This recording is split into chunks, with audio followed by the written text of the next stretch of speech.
I'm Dr. Bob, and today we are figuring out what the next step is to finishing the dining room floor. And what I've decided to do is lay out all the bullnose pieces, which are going to be the borders, basically the separators between floors. So I might put carpeting over here, or I might put more tile. I don't know what I want to put down here, but I saw the stuff that they said slide this underneath your tiles at the edge, and then we'll hook the carpeting to it. And I thought, that looks like crap, so I really didn't want that trim. And I decided I wanted this, and it might look a little bit garish, but I like the way it separates, and I may actually even continue to put tile down this hallway, but I don't know if I'm going to do that yet. In the meantime, what I've done is I've laid out these bullnose pieces here, and I've actually made several cuts on my new machine, and they seem to go okay. I'm using these Sharpies here to mark these tiles. I thought maybe I'd have to clean that up, but it turns out if I cut right down the middle, the black mark where I marked them just disappears. So the way I'm doing this is I'm marking a 1/4 inch between the tiles. These are the bullnose tiles. These are going to be the edges. And so 1/4 inch, and I even made a 1/4 here. Cut these at 45-degree angles and fit that in. I cut this first, and then I cut that because I didn't want to try and fit this in. And the way that I got that was to slide this whole thing back. I laid out exactly where I wanted this to go, and you might be able to see a little bit of a chalk line right there. So I chalk lined it. That was pretty close to 99 inches, 98 7/8 inches that I marked over there. I marked over here, and then I used my chalk line to mark this down over here, the end of this. So, and that gave me 98 7/8 from that wall to this point here. That marked where that goes. So the plan is to measure each one before I lay these out. When I come here to finish this job, what I'm going to look at is, I don't know if this is straight or not. I see about 12 3/8 inches between this tile and this tile, where it's supposed to be. And I think it's where it's supposed to be. And I measure both sides here, both corners. I get 12 3/8. Now I'm going to subtract a 1/2 inch because I want a 1/4 inch between here and a 1/4 inch between there. So this is going to be 11 7/8. So when I lay a tile out here, and I'm going to cut these one at a time. I might mark them all and cut them all at the same time. But the next tile coming down here, probably going to be something like this right here. And I want this 11 7/8. So I'll mark 2 points on this tile. Notice I'm laying it out against where it needs to be. I don't want to disrupt anything else over there, but I'm going to mark this 1 7/8. Tiny little mark right there. And then 11 7/8. Tiny little mark right there. Okay, so that has 2 little marks on it. This is where I'm going to make my cut, is right across here. so that when this thing comes in, I've got to be careful with that, it's going to set right in between these two guys right here. Now it's going to be lined up with this tile right here. I just don't want to mess with these little guys. I could lay these down and save myself a bit of trouble, because they're going to come back right back up. But so that looks like it's a nice little place to cut it. I'll put them at. I've been cutting stuff already, and as you can see, I've got this one. I cut this one right here. Actually, I cut it right there. Now I'm getting ready to cut this one. And what I've done is I put a 1/4 inch, and I really need to do better than just eyeball that. Let's put a 1/4 inch over here, because I've taken all these out since I don't need them anywhere. I'm going to have to vacuum this whole thing. I wasn't going to put a 1/4 inch over here because I probably am going to, this probably is just going to have to be roughed, because this edge over here isn't very straight. You can see there's 1/8 of an inch over there, so I'm going to leave a little bit more room over there. But I wanted a 1/4 inch between this piece over here and the wall, and a 1/4 inch between these two pieces, and yet another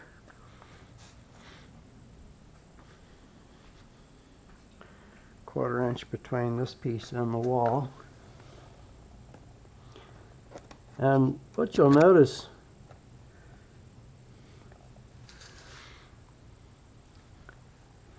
is that I'm going to eyeball this little piece here. I'm not going to try and measure it.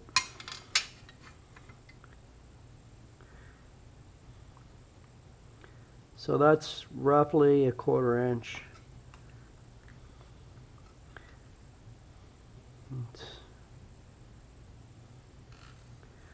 And that's where I'm going to make the cut, right down the middle of that piece right there. Alright, so I've been playing with my new machine. I've been having a lot of fun. Let's go have some fun with one of these cool machines back here. This is my newest machine. As you can see, I've already been using it. It has the saw blade guard. No, I'll go ahead and take that up to show it to you. So this I picked up at Home Depot, and it's a wet saw. It's got a diamond blade on it, and there's water down in the bottom of this, and it spills out, and it spills water like crazy, so I'm not going to try and keep it dry. But it looks like it runs out of water. It seems to blow it out the bottom of this hole right here. And this is the overflow, so that was the first problem I ran into, so I put a little saucer underneath it to catch the overflow. It was also dripping onto the floor, so I've got a rag here to catch some more of the overflow. You can see where I've made some cuts. These little pieces here. This whole room is unbalanced, so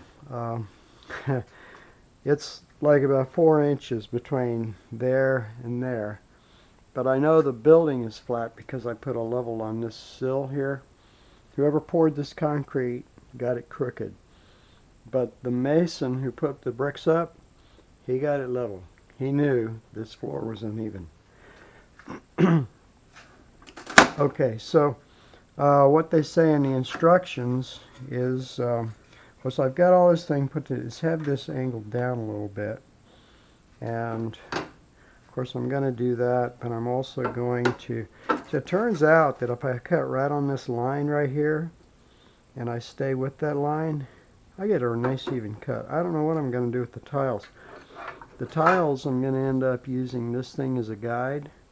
But to cut those angles, it wasn't easy. And cutting this, the guide's not going to do any good.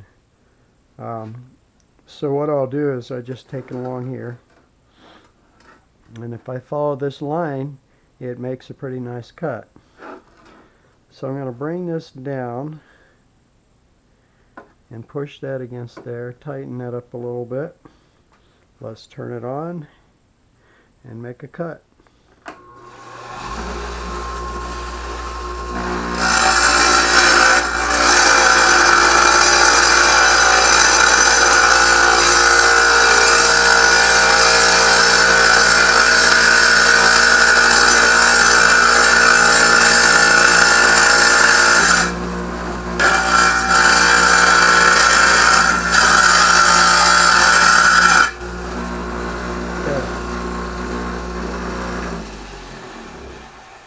Downside is you get wet and you got to flip a switch, an electric switch with 120 volts behind it.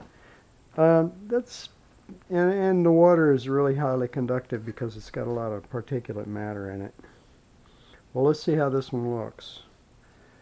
I'm not going to bother to dry it off because this floor is going to get all kinds of wet. But this is where this piece is going. And I can stand on these pieces. Alright, so that looks pretty good to me. I may have to do a little bit of cleaning back in here before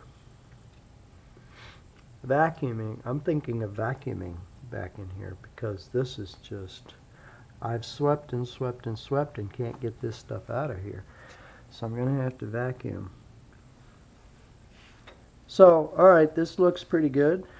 Now what I want to do is I want to make this piece, this 1, 2, 3, 4, 5, 6, 7, and then 8, 9, 10, 11, 12, 13, 14, 15 pieces. So I've got 15 pieces to make, and that's an awful lot of cutting.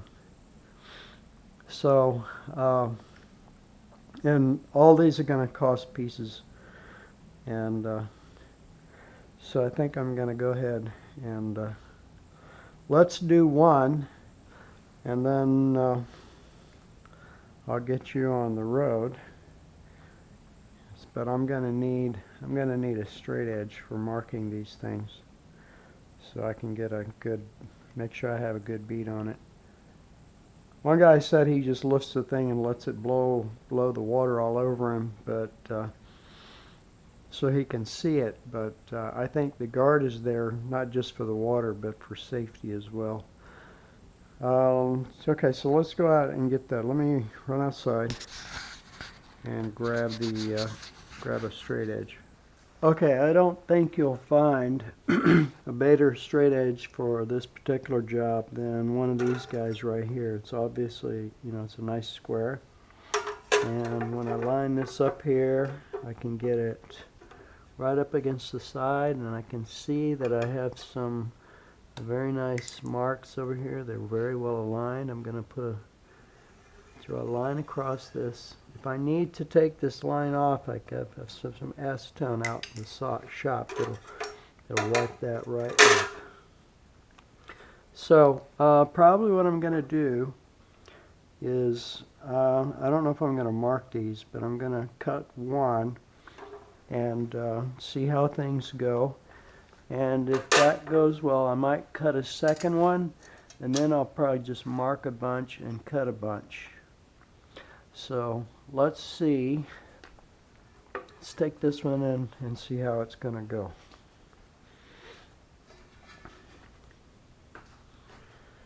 And we've got this guy in the way here.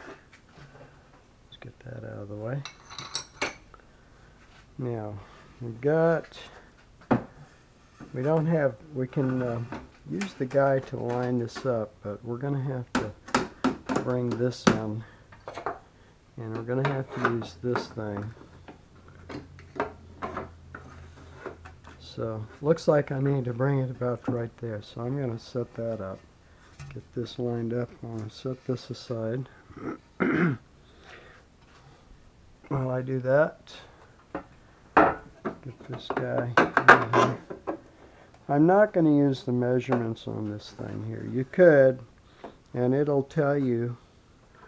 It even has markings right here. This says 1, 0, 1, 2, and so on and so forth. But and I'm sure that their markings are just fine. But really, I'm going to use my own markings and my own measurements to get this. All right. So this has a lock on it. The most important part of this is going to be to get this parallel from one end to the other. Now, that's going to be the most difficult part. Alright, so that not going to be easy to do, I can see.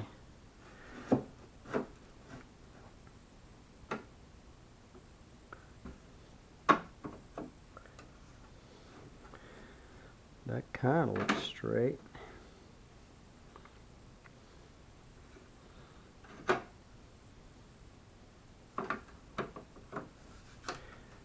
Alright.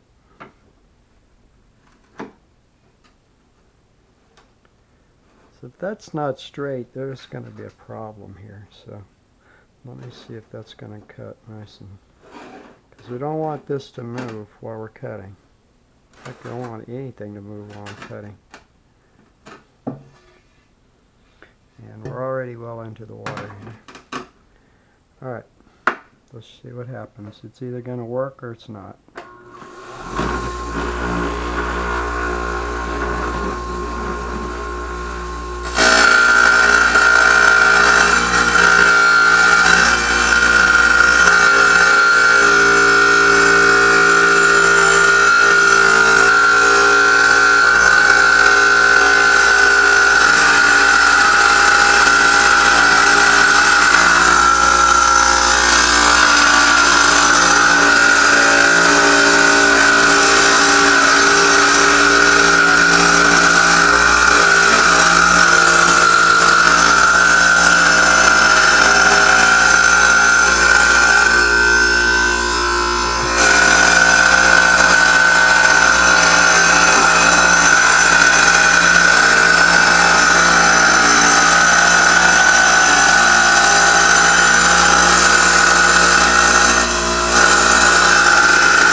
Okay, well, I got a bit of a chip on the end, and I think that, wow, this is going to be a really messy, watery job. I'm going to have to use a lot of rags for this.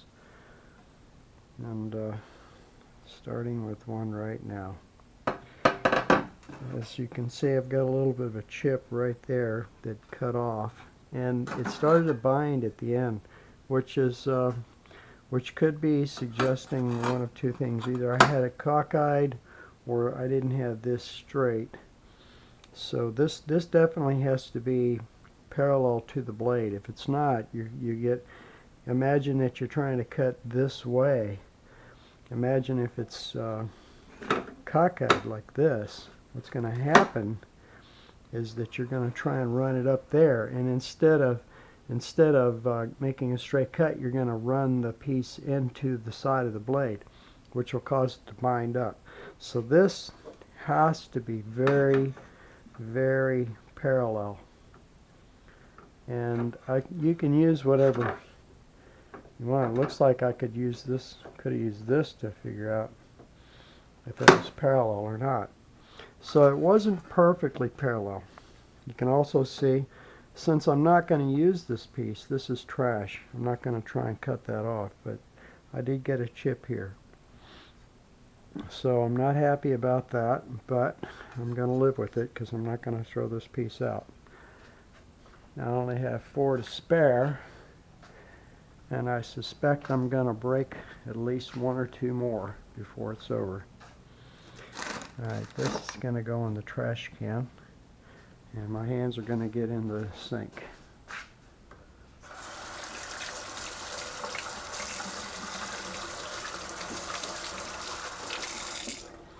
Okay, so that cleans that. I have a whole ton of rags, and it looks like I'm going to need them. So let's start with this rag right here. Let's wipe that piece off. And then as I'm doing these, I know it needs to get wet anyway, but it's the other side that needs to get wet. I'm going to wipe this down because I don't want this to stay. And if I pulled this much water up, chances are, let's lay this piece down where it's supposed to go. It's not that I'm going to forget where it's going to go. Or I could forget where it's going to go, and that would be just as bad as breaking it. So here's where this piece goes. And I might have moved that out a little bit. Alright.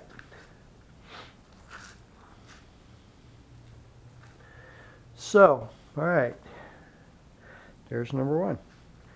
And you can barely even tell that there's a chip missing right here.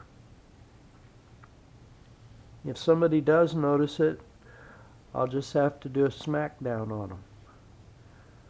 Or run them out of my house. Tell them they can't drink anymore. Okay, so, what was I going to look at here? I was going to check the water level. Am I going to wipe this off after each cut? Probably not.